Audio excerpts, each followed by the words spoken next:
Доброе утро, Республика! Начинаем новую рабочую неделю, более того, полную первую рабочую неделю 2025 года. Да, и сегодня с вами это утро встречаем мы, Вероника Тамтосова. И Руслан Ачиров. У нас что? У нас, как всегда, предсказание звезд, что вас ждет на этой неделе. Ну, однозначно вас ждет адаптация к рабочей неделе, хорошее настроение, последние новости, как провели зимние каникулы коллеги, ну и гора бумаг, наверное. Ну да, ну, скорее всего, это все ждет вас. Может быть, уже было в четверг, да? На Не, прошлой ну четверг, неделе. мне кажется, знаешь, все так вышли, ах, 2 дня, я пока пусть отлежатся. То есть четверг-пятница были как пауза между отдыхом. Но, конечно, мы напоминаем, что у нас также есть телеграм-канал «Утро Якутии», на который вы можете подписаться, используя QR-код, который вы видите на своих экранах. Ну и, конечно, там мы часто выкладываем интересные сюжеты, новости, в общем, и иногда тоже дарим подарки. Ну, все самое полезное и интересное обязательно вас там ждет, поэтому подписывайтесь непременно, будьте с нами 24 часа в сутки, а не только с утра. Ну, а прямо сейчас очень полезная информация, конечно, расскажем о погоде. На севере Колыме преимущественно без осадков. На остальной территории республики небольшой снег, ветер умеренный. Температура воздуха днем минус 28-33 градуса. На юге, юго-востоке минус 21, минус 26. В севере республики 37, минус 42. В Колыме, в низинах северо-востока минус 40-45 градусов. В городе Якутске в 6 часов утра температура воздуха была минус 28 градусов. Давление 751 миллиметр ртутного столба. Ветер северный 1 метр в секунду. Температура воздуха днем минус 28, минус 30 градусов. Ну, по-моему, отличная погода, мне кажется, вот, знаешь, те первые дни это Нового года, когда было страшно холодно, и ты такой, хоть бы прогноз сбылся, хоть бы прогноз сбылся, и потеплело, и прогноз сбылся. Слушай, ну обычно бывало так, что декабрь такой холодный, а в новогодние праздники немножко теплело. А так-то наоборот получилось, что декабрь был теплый, а прям перед новогодними праздниками очень сильно Ну, с одной стороны, подморозило. конечно, было неудобно бегать там по гостям, а может быть, посмотреть елки не удалось, но зато все компенсирует, что сейчас тепло. Да, да. Ну, и что может быть лучше с утра, чем хорошие новости? Да, у нас, кстати, хорошая новость была с Аймикона. Самые морозостойчивые бегуны страны собрались в эти дни в Якутии, ведь именно там проходит уникальный, ни с чем не сравнимый экстремальный марафон «Полюс холода Аймикон». Спортсмены проходят дистанции в аномальных погодных условиях. Забег при минус 50 градусах ожидал жителей и гостей Республики Саха-Якутия. Однако наша республика славится настоящими героями и людьми, закаленными во всех смыслах этого слова. Лучшей на расстоянии в 5 километров стала Полина Слободчакова, на 10 километрах Алексей Кузько, на 15 километрах Эдуард Ксенофонтов. В полумарафоне лидером стал Алексей Герасимов, а он первым преодолел дистанцию в 21,1 километра.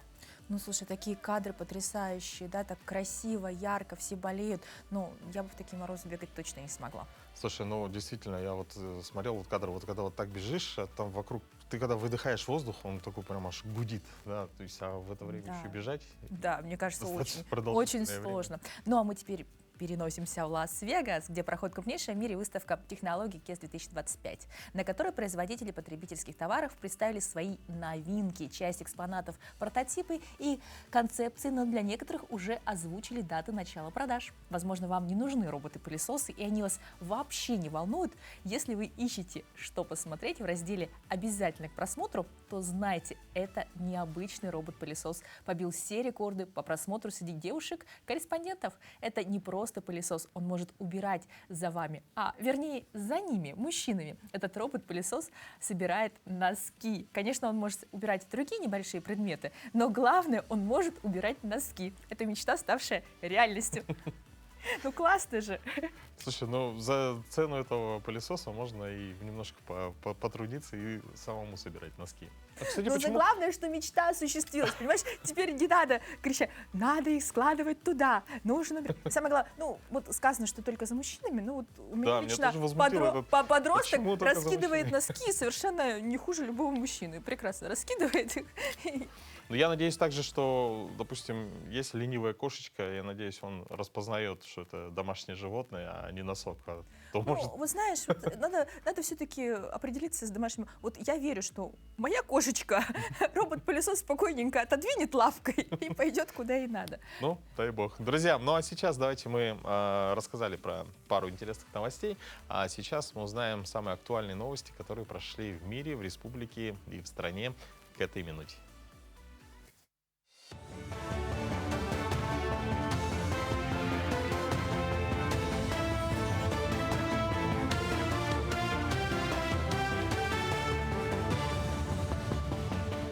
Доброе утро, Якутия. Далее блок новостей.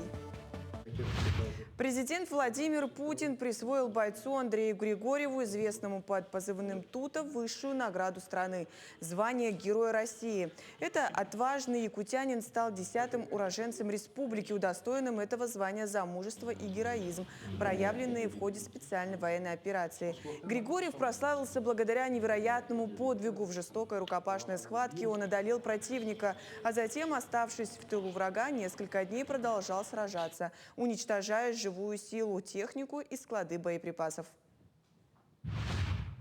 Ученики школы номер 29 города Якутска стали лауреатами 3-й степени престижного международного фестиваля «Рождественская звезда» в номинации «Фольклор». Масштабное мероприятие проходило в Москве с 4 по 7 января, собрав более 2000 участников из разных уголков России. Якутию представляли 3 коллектива из Горного, Вилюйского, Усть-Алданского улусов и города Якутска. Ансамбль «Кискиль» блестяще выступил с трехчастной фольклорной композицией, покорив жюри. Кроме того, руководитель класса была удостоена премии «Ника». Дети играют с удовольствием, им прямо нравится это звучание хомуса. Выступили отлично, как артисты, вышли, стали, все поминутно, все как будто бы как положено. Я очень рада за них, была очень довольна ими. У нас русский класс, несколько детей только говорят на якутском языке, но хотелось бы, чтобы дети знали свой язык якутский и любили вот фольклор, якутский фольклор. В спортивном комплексе «Дахсун» проходил чемпионат и первенство Якутии по спортивному ориентированию в помещении. Принимают участие порядка 300 человек не только из Якутска, но и из районов Якутии, в том числе из Амгинского и Оленёкского улусов.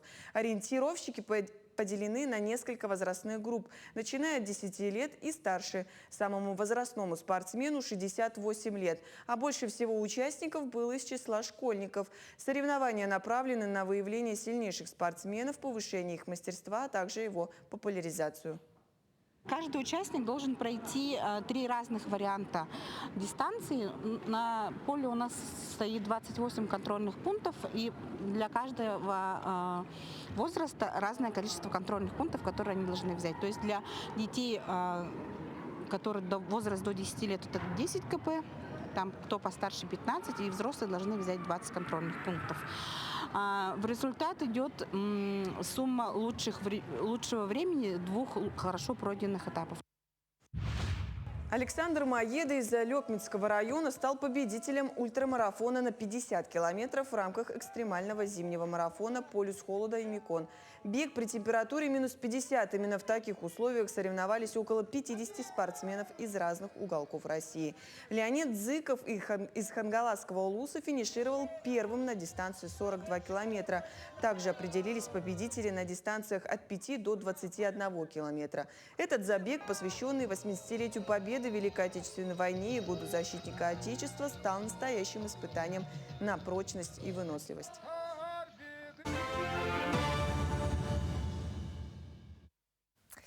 Какие замечательные новости, вообще поднимают настроение. Хорошо, что у нас начинается этот год. Но надо, чтобы вообще любые хорошие новости мотивировали на исполнение вашей мечты. Мечты и цели важно иметь не только четко формулировать, но и реализовывать. Создание новых направлений, деятельности, образов будущего при всей своей фантасмагоричности очень помогает человеку в жизни. То есть мечтать нужно необходимо. И мечтать нужно начинать прямо сегодня, потому что сегодня замечательная дата. Сегодня день осуществления мечты. Празднуется он 13 января. И в этот день следует приступить к воплощению мечты в жизнь, начав с ее визуализации. Для создания позитивного настроения можно пообщаться с людьми, которые вдохновляют примером и верят в ваши силы. Психологи вообще рекомендуют оформить мечту словесно и с помощью рисунков, что позволит притянуть ее в нашу реальность. Что бы ты нарисовал? Слушай, я не знаю, это такой неожиданный вопрос. Ты знаешь, я бы, наверное, нарисовала вот именно сегодня, именно сейчас такое какое-нибудь яркое-яркое солнце, чтобы оно нас грело и принесло вот, правда, счастье. Навеянное зимой. Да. А летом хочется нарисовать немножко мороз, наверное, да? Ну, а этот день сегодня празднуется. Какие еще даты, события, связанные с этой датой? Давайте узнаем прямо сейчас.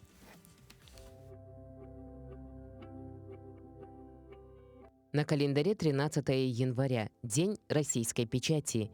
По народному календарю Васильева коляда, Васильев вечер. Васильев вечер признавали самым удачным временем для предсказания будущего. Говорили, что все нагаданное в это время непременно сбудется. Также Васильев вечер принято было стряхивать снег с яблонь. Делать это нужно было непременно в полночь, чтобы яблоки уродились. Также ночью следовало следить за погодой. И если ветер дул с юга, это означало жаркий и благополучный год. И если с запада – к изобилию молока и рыбы. С востока – к урожаю фруктов и ягод. А вот много пушистого инея на деревьях предвещало хороший медосбор. Этот день в истории. 1830 вышел первый номер литературной газеты. 1858 поступила в обращение первая российская почтовая марка. 1872 в России начала работу служба погоды. 1874 год в России принят устав о воинской повинности. 1940 завершился героический дрейф в льдах Арктики ледокола Георгий Седов. 1945 началась восточно-прусская стратегическая наступательная операция советских войск. В этот день родились Александр Ланжерон, русский военный деятель французского происхождения, граф. Николай Бекетов, русский физико-химик, академик. Василий Шульгин, русский политический деятель, монархист, публицист. Михаил Горикер, советский военный деятель, генерал-майор технических войск. Лев Кулешов, советский кинорежиссер, стоявший у истоков советского киноискусства. Илья Лившиц, советский физик-теоретик, академик. Аркадий Вайнер, советский и российский писатель, сценарист и драматург. Ирина Апексимова, российская актриса, режиссер, певица, телеведущая, заслуженная артистка России. Именины сегодня отмечают Михаил и Петр. Как уже сказано, сегодня отмечается День печати. Дата праздника российской печати выбрана не случайно. В этот день, в 1703 году, приступила к своей работе первая в России регулярная газета «Ведомости» со скромным на тот период тиражом в 1000 экземпляров. Редактором был сам Петр I. Параллельно по его указу открывались рестораны, в которых собирались люди для чтения газет. Им бесплатно представлялся чай и сладости. Это мероприятие император рассматривал как возможность в доступной форме рассказать о новых реформах и их необходимости для развития России. И сегодня у нас в гостях главный редактор газеты «Якутия» и сайта «Якутия Дейли» Матрена Кондратьева. Матрена Васильевна, доброе утро. Доброе утро. Доброе утро. Поздравляем вас с праздником, с профессиональным. Спасибо. Да, самые наилучшие пожелания. И вот мы знаем, что газета «Якутия» — это самая первая газета на русском языке в республике с более чем 100-летней историей. Вот, расскажите, пожалуйста, есть ли какие-то традиции и вообще немного о истории создания? Да, действительно, не каждая СМИ может похвалиться своей вековой историей. История газеты «Якутия» началась 108 лет назад. Именно 31 марта 1917 года вышел первый номер газеты «Социал-демократ», откуда и ведет свою историю современная Якутия. Конечно, времена меняются, много изменилось с тех пор, но неизменным остается одно – журналисты газеты всегда на передовой.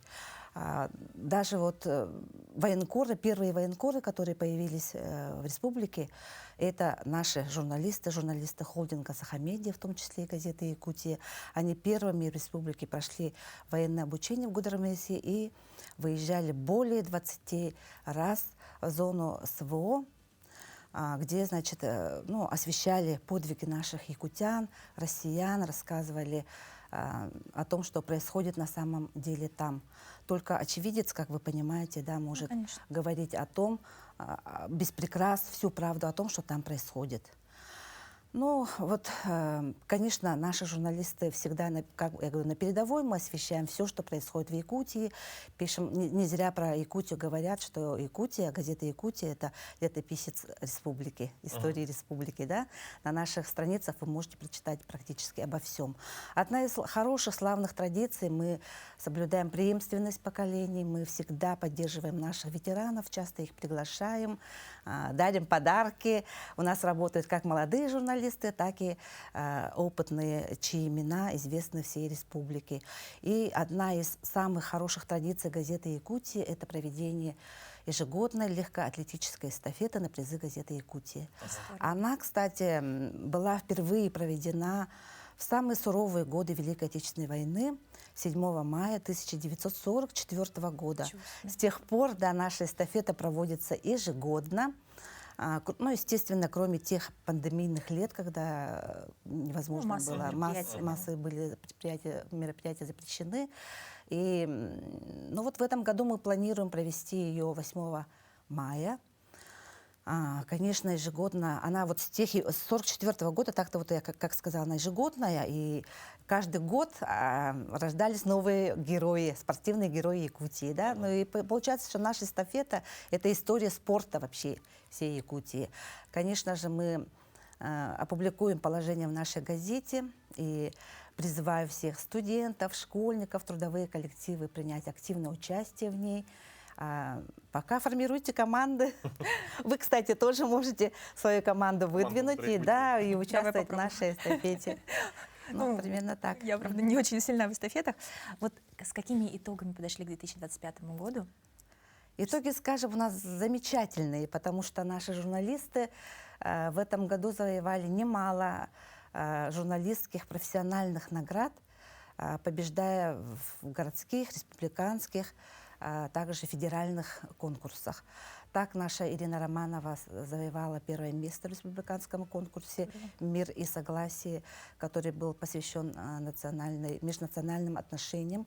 Кроме того, сегодня, в день нашего профессионального праздника, мы ее будем также поздравлять с победой в журналистском конкурсе премии, который проводит ежегодно Союз журналистов Якутии. Она стала лауреатом номинации «Золотое перо». Вы, наверное, знаете, вы же тоже журналисты, знаете, что это одна из самых главных наград наших профессиональных.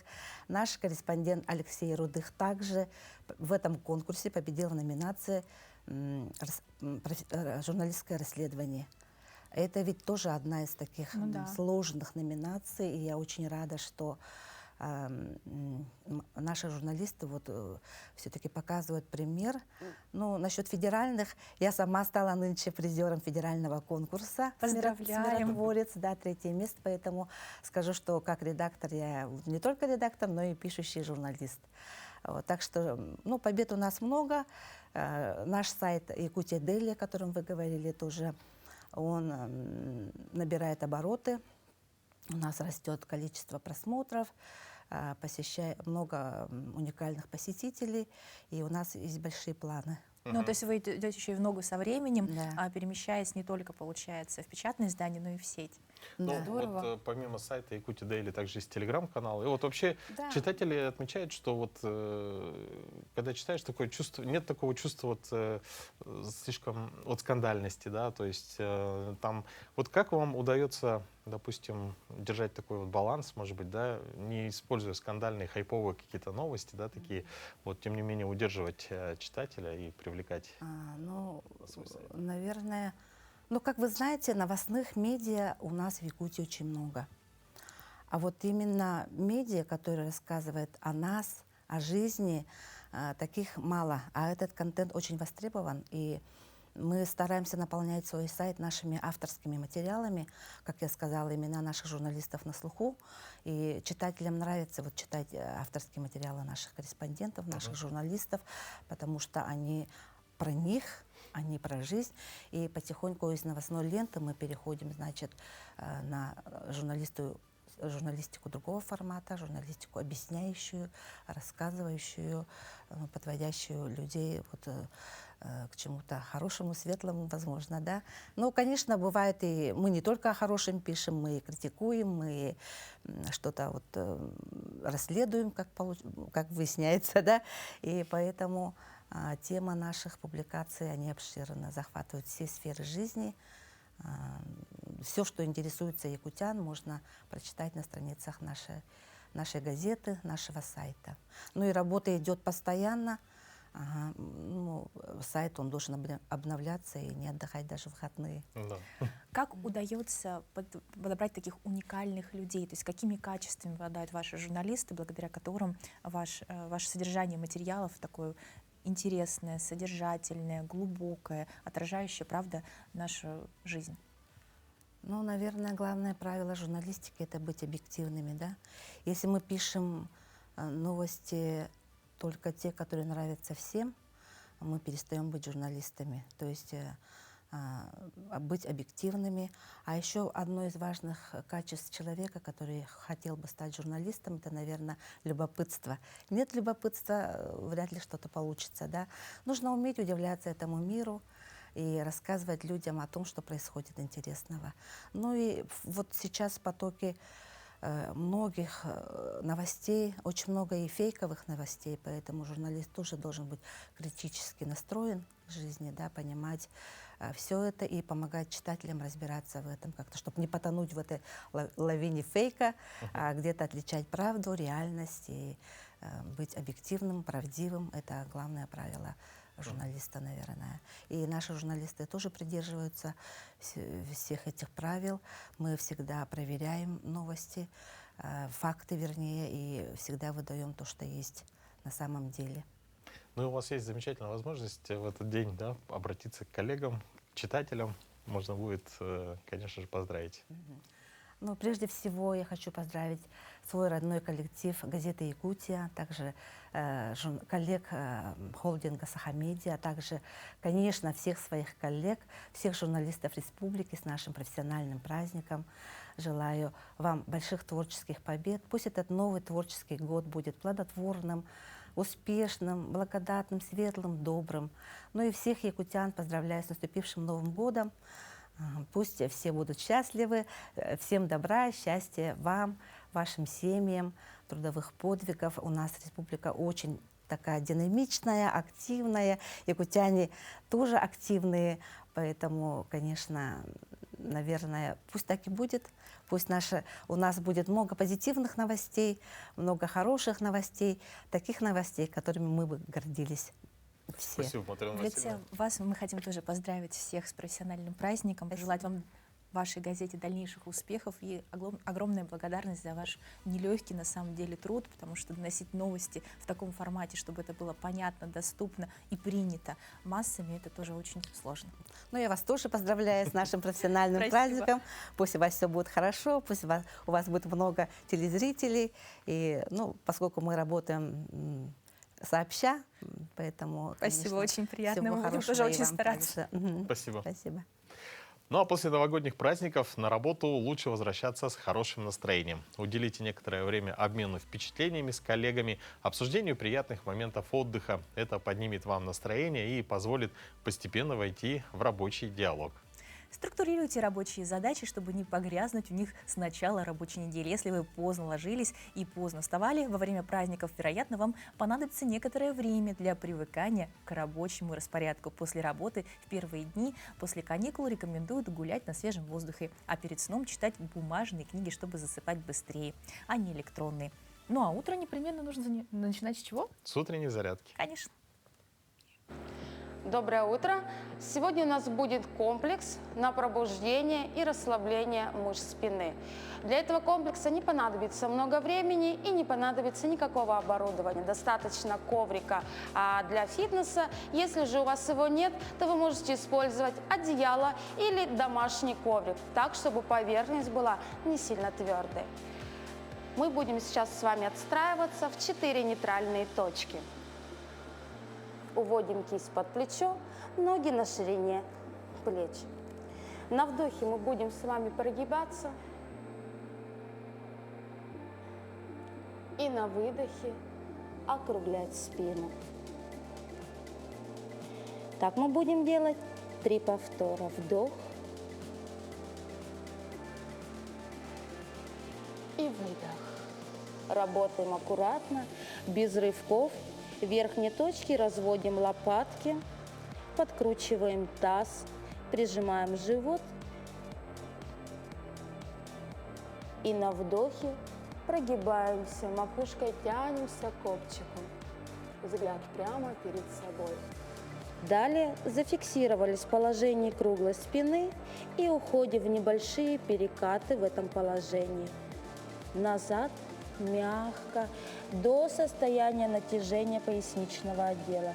И возвращаемся вперед в упор на кисть. Так мы делаем 3 раза. Плавно, без рывков. Таз подкручен, живот прижимаем глубоко. И на 4-й раз мы с вами уводим ягодицу на пятки. Живот укладываем в воздушный треугольник между бедер. И руками идем глубже и дальше вперед. Прижимаем лоб к коврику. Прижимаем локоть и прожимаем плечи. Дышим. Растягиваем мышцы спины. Далее скользим по коврику вперед. Вытягиваемся на вытянутые руки. Взгляд прямо перед собой. Прожимаем тазобедренный сустав вниз. Можем добавить небольшие пружинки. 3, 2, 1. И уходим назад.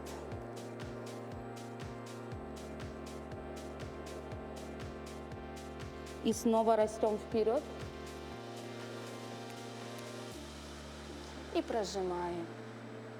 Спокойно, без рывков, на 3 счета. И возвращаемся назад.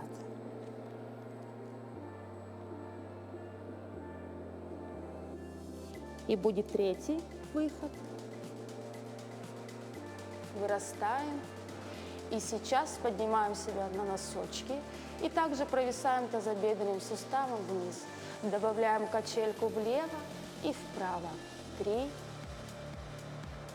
2, 1. Сейчас мы поднимаем себя за копчик вверх. Расставляем руки шире. И ставим стопу полностью на пятку. Тянем плечевой пояс как можно дальше назад. Работаем медленно, без рывков. Вы почувствуете приятное натяжение в области спины и задней поверхности бедра. В нижней точке стоп. Зафиксировались в этом положении как можно дольше, уводя себя глубже вниз. Расслабляемся, руками идем к ногам, собираем ножки вместе, уходим с круглой спиной вниз, живот прижимаем к бедру и находимся в этом положении еще некоторое время для расслабления мышц спины. Далее начинаем подниматься вверх, позвонок за позвонком, и последний придет голова. Подъем плавный, без рывков. Выходим в верхнюю точку. Круговые движения плечами назад трижды. 2, 3. Ножки разводим шире и делаем 3 вдоха и выдоха.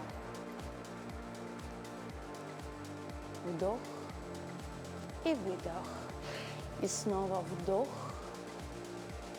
и выдох. И будет третий благодарственный.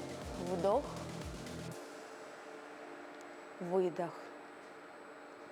Собрали ножки и похвалили себя за проделанную работу.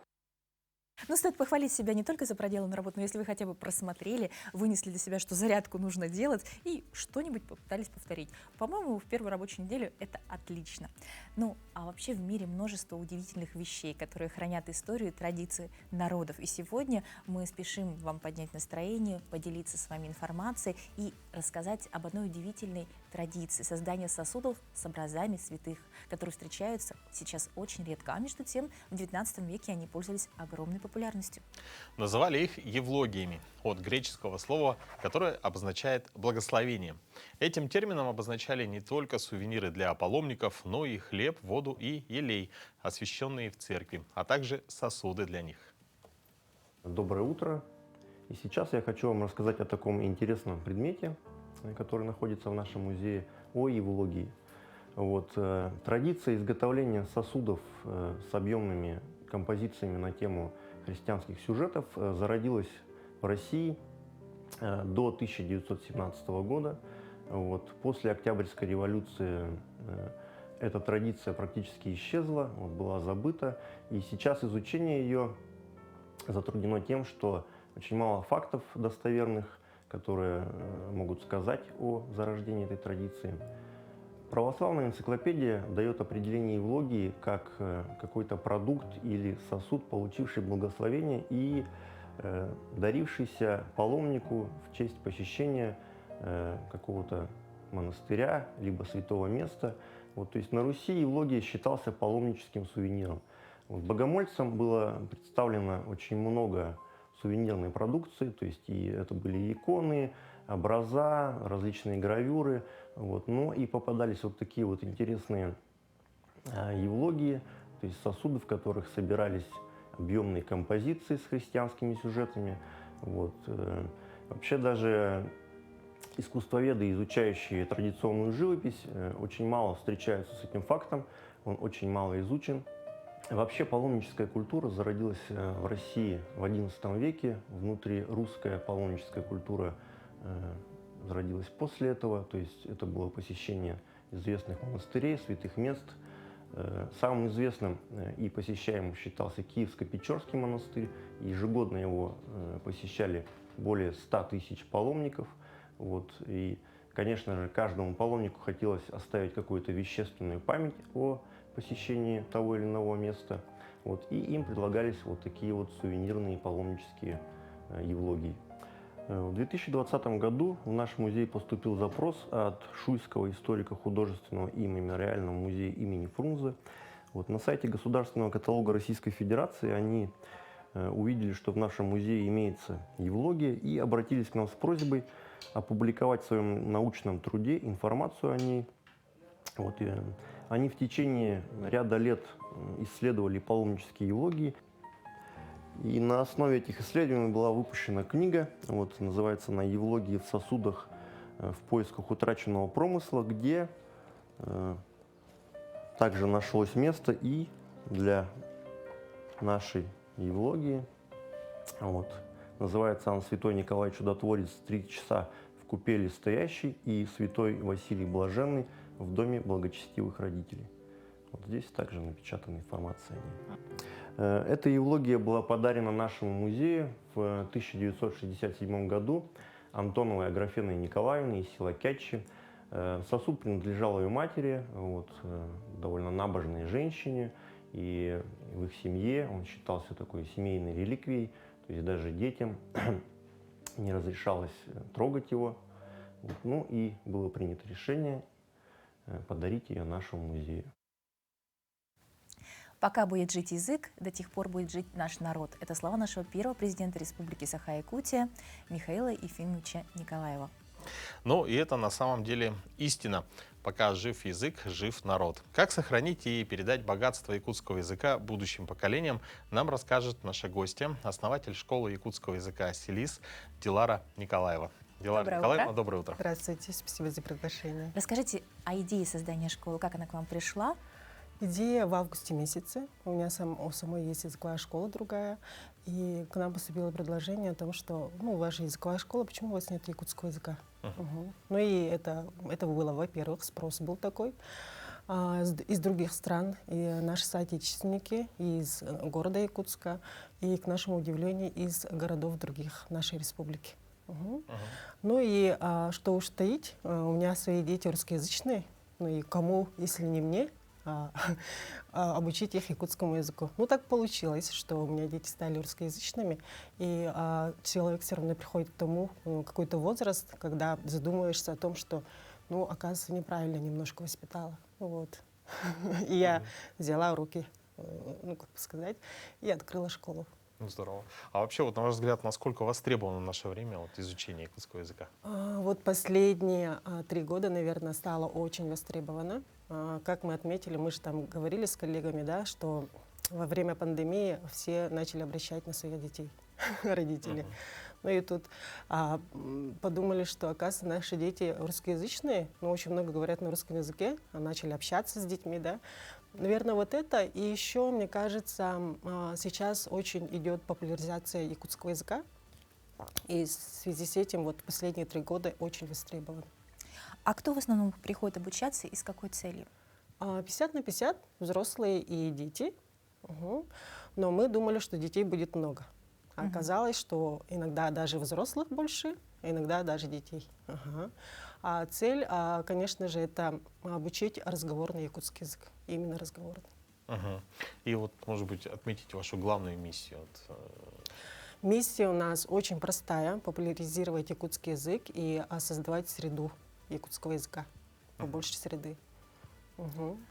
Что дает знание родного языка человеку, на ваш взгляд? Допустим, да, человек приходит в нашу школу, и он пускает корни. Русскоязычный человек приходит, опускает корни, начинает обучаться, и он в конце обучения превращается в дерево. То есть твердо стоит на ногах. И как по-якутски говорить, это человек тирахтенер. Это значит, прям стоит твердо на ногах. И он, мне кажется, приходя в нашу школу и обучая родной язык, обретает себя. Именно в этом истина, мне кажется. Вы начали работать с августа 2024 года? Да. Ага. Есть уже какой-то итог, может быть, да, и, может быть, какие-то планы на будущее? Да. Планов у нас очень много. Мы как стартаперы, да, и в прошлом году мы уже успели обучить несколько людей. Также благодаря Светлане Валерьяновне Дидюкиной, заместителю ИРО, мы запустили видеокурсы. Хочу поблагодарить Светлану Валерьяновну. И мы уже создали некую команду. Сейчас мы работаем над этой командой. В планах летом у нас запустить лагерь детский с обучением якутского языка. Но там не будет только обучение, и еще будет традиции, быт. Мы будем показывать и это применять в практике. А на ваш взгляд, что самое сложное в изучении якутского языка? Вообще сам язык, как и отмечают все эксперты, да, и все, кто работает с якутским языком, они говорят, что вообще сам язык, он очень сложный, якутский. И как и говорение, и грамматика, да. Но мы пришли к тому, что нужно зайти очень легко, мягко, и чисто разговорную программу сделали. А будет ли в дальнейшем реализация планов по программе, допустим, чтения, именно письменности? Потому что это тоже, насколько нам известно, проблема. Да, это тоже проблема, и у нас это стоит в планах через 2 года реализовать. Потому что мы будем это все апробировать, смотреть. Это все равно большая работа. Поэтому мы хотим запустить эти пособия для разговорного якутского языка, чтобы пришел человек, купил книгу и начал просто изучать якутский язык. Мы поняли, что вы специализируетесь не только на республике, а, в общем-то, у вас мировая программа. Да. Международная. Да. Мы были очень удивлены, когда нам написали с Новой Зеландии, с Казахстана, с Таиланда. Так еще нам написали сами турки из Турции. Ну, у них очень модно и популярно изучить якутский язык. И прямо они говорили, что... И мы спрашивали, почему хотите изучить якутский язык? Они сказали, ну, нам кажется, это издревле очень самое вот первое тюркское слово, ну, тюркский язык точнее, поэтому мы хотим изучить. И он у них похож, да? Да. И мы очень удивились, и, конечно же, были очень рады, и сказали welcome. Сколько студентов из Турции сейчас? Ну, пока что 2-3. Ну, это уже Да. не один. В дистанционном обучении, да? Да, все у нас дистанционно, ну, идем много со временем, поэтому все доступно, все легко, очень хорошо. А в целом, вот если вот методику, которую вы используете, да, вот именно по программе разговорного языка, например, если человек, который, ну, не знаком, да, или там, ну, чуть-чуть есть какие-то познания, вот за какое время он может уже овладеть разговорной частью? Ну вот мы вот такую программу поставили пока что, 24-32. Как я уже говорила, мы апробируем все, и мы не говорим, что 100% вот это все будет, да, работать.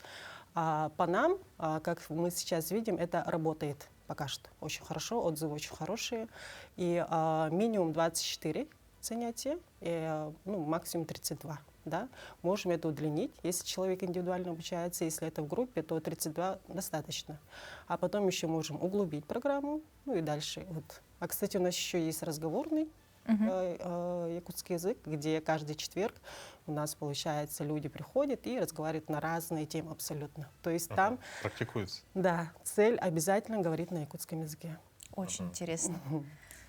Мне кажется, ну, это очень перспективное направление. Ждем дальнейших новостей, развития программы уже по письменной речи. Да? То есть, мне кажется, будет интересно особенно прочитать какие-то старые издания, написанные на классическом якутском Но вообще языке. литературный якутский Да. язык — это очень сложный. Это очень сложно, да.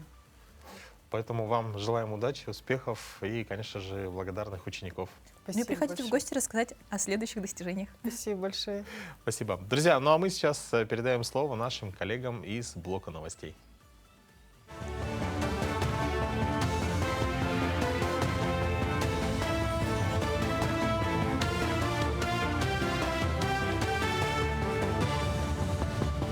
Мы продолжим рассказывать о самых заметных событиях этого утра. В этом году 7 и 8 июня в Монголии на территории турбазы «Монгол Номадик» состоится яркий якутский национальный праздник Исэх мира.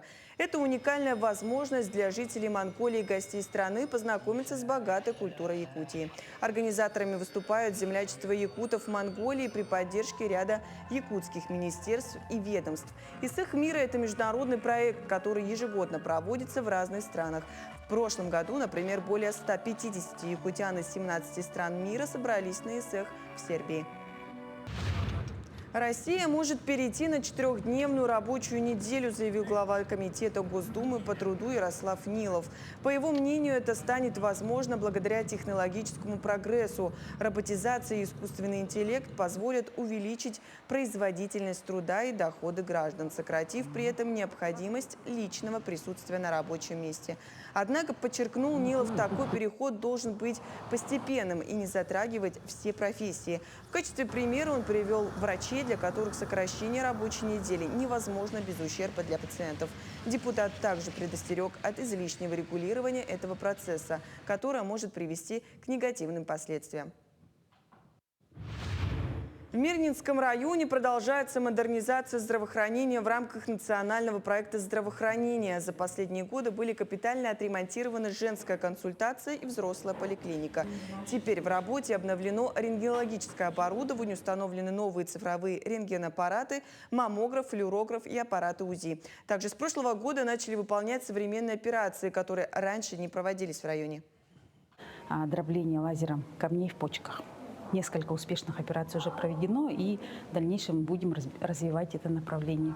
Кроме того, отремонтировали компьютерный томограф и тоже внедрили новые исследования на томографе в виде ангиографии. То есть это съемка сосудов с помощью контраста, сосудов сердца, аорты, сосудов почек, ну и других крупных сосудов в организме. В Якутске стартовало открытое первенство по самбо памяти выдающегося тренера Самуила Итумяна. Соревнование собрало спортсменов, тренеров и любителей единоборства, которые пришли почтить память человека, внесшего значительный вклад в развитие самбо и воспитание молодежи. В турнире принимают участие более 100 самбистов, спортивных клубов и школ не только из Якутска, но и районов республики. Юноши и девушки 2011-2013 годов рождения продемонстрировали свои навыки и умения в нескольких весовых категориях. Главным судьей соревнований выступил Николай Цепандин, мастер спорта по самбо, призер Европы и мира. В республике самбо у нас на хорошем уровне. Тренируется более 3000 спортсменов, самбистов по всей республике. Очень достаточно много у нас проектов самбо в школу. Там студенты у нас тоже самбо, студенческие отряды идут. Самбо у нас очень хорошо развивается, так как это сейчас у нас принят олимпийским видом спорта в Российской Федерации. Поддерживают очень хорошо нас. К этому часу это была вся информация. До встречи в дальнейших эфирах.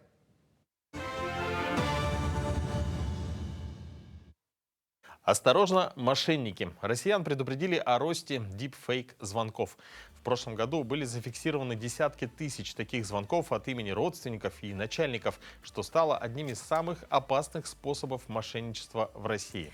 По данным экспертов по кибербезопасности, число подобных звонков в текущем году может вырасти в разы. Однако даже обычные сообщения в мессенджерах якобы от знакомого или начальника заставляют терять бдительность, особенно пожилых людей. И они становятся легкой добычей злоумышленников. Очередная реальная история из хроники МВД Якутии.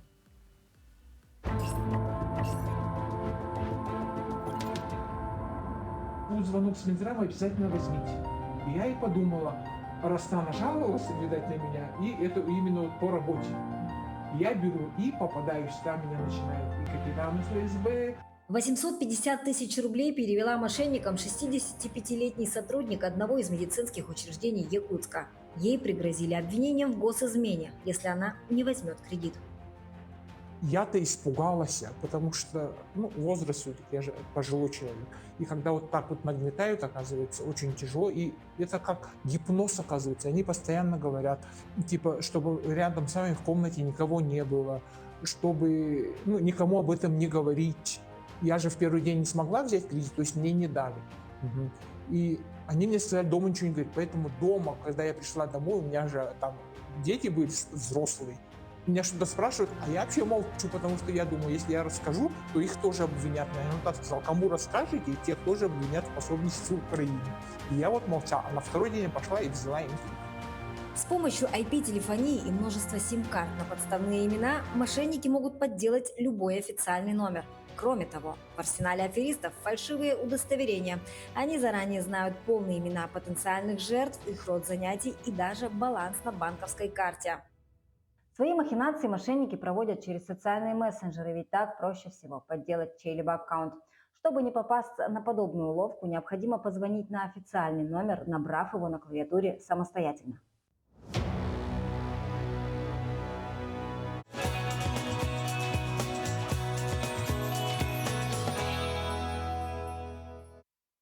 Но в продолжении мое предсказание по звездам. Гороскоп на завтра. У оптимистов будет все плохо, но они этого не заметят. А у пессимистов будет все хорошо, но им опять не понравится. Замечательное предсказание. Я думаю, что если один не заметит, а вторым все равно все не понравится, то никто не пострадает. Ну, а теперь наш более подробный прогноз от звезд.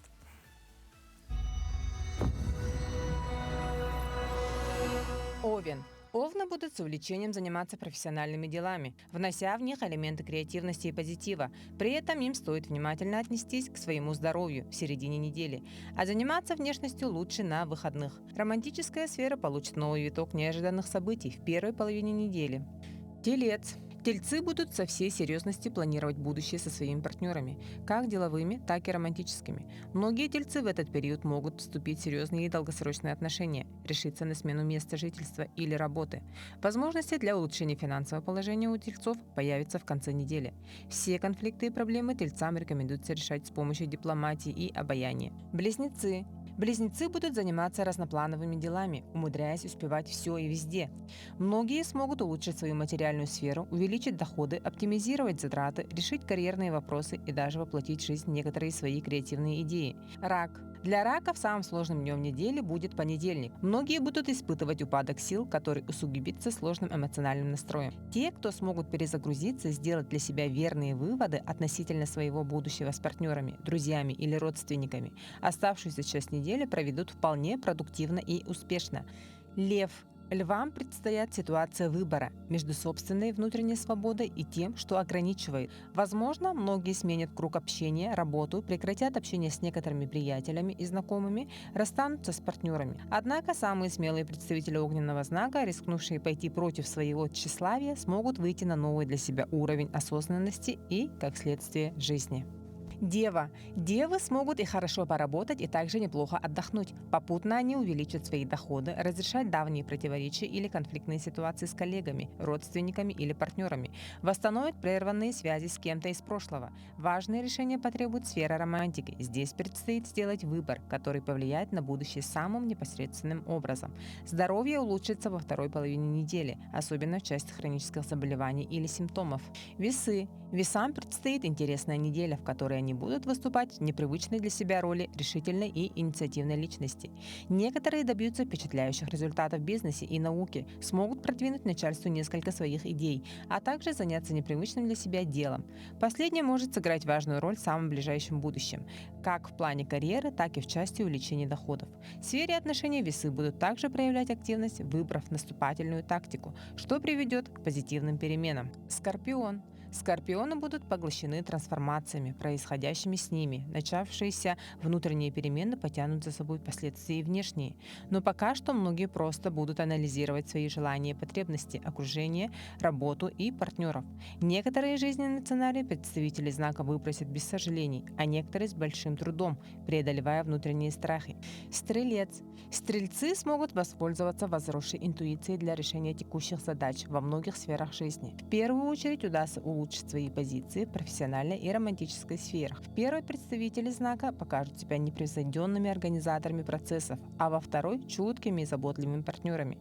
Козерог. Козерогам начало недели принесет счастливые события и сюрпризы, связанные с финансами, романтикой и деловыми предложениями. В середине недели стоит снизить активность, так как препятствия разного рода задержки будут портить настроение, а затраченные усилия не принесут желаемого результата. Водолей. Водолеи ощутят подъем энергии, использовать который рекомендуется на коммуникации, знакомство с нужными людьми и поиск партнеров в деловой сфере. Некоторые смогут получить бонусы или вознаграждение за ранее проделанную работу, а также заручиться поддержкой руководства относительно новых проектов и своей роли в них. Новые заботы, связанные с близкими людьми, не испортят водолеям позитивный настрой, скорее наоборот, дадут дополнительную мотивацию для реализации своих идей. Рыбы. Рыбы предпочтут почти всю неделю жить в режиме экономии сил, не распыляя свое внимание на мелочи и бытовые заботы. Стоит проводить больше времени у воды, природных водоемов, которые будут действовать успокаивающим образом, приводя в порядок чувства и эмоции.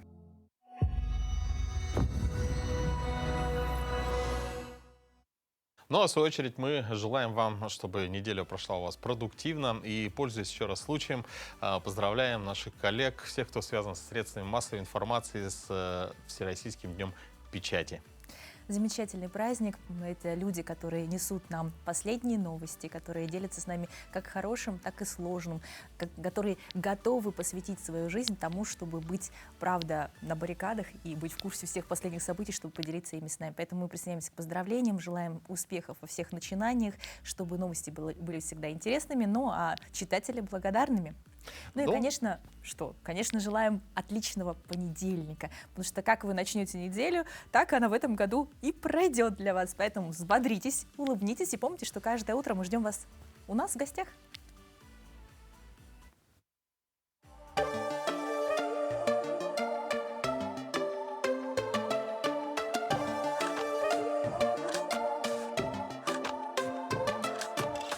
Полевых цветов веночек в утренней росе цветок, соловья запев свисточек, сок березовый глоток, тишины послушать волю, по тропинке в лес густой.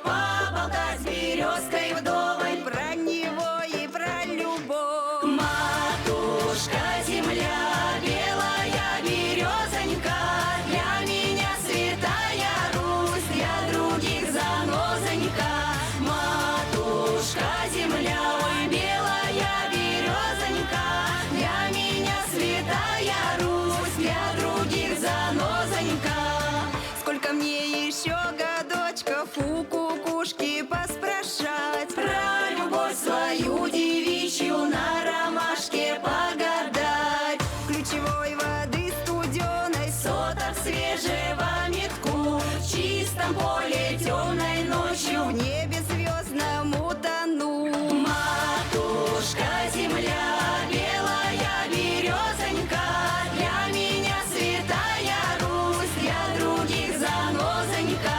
Матушка земля, ой, белая березонька, для меня святая Русь, для других занозонька.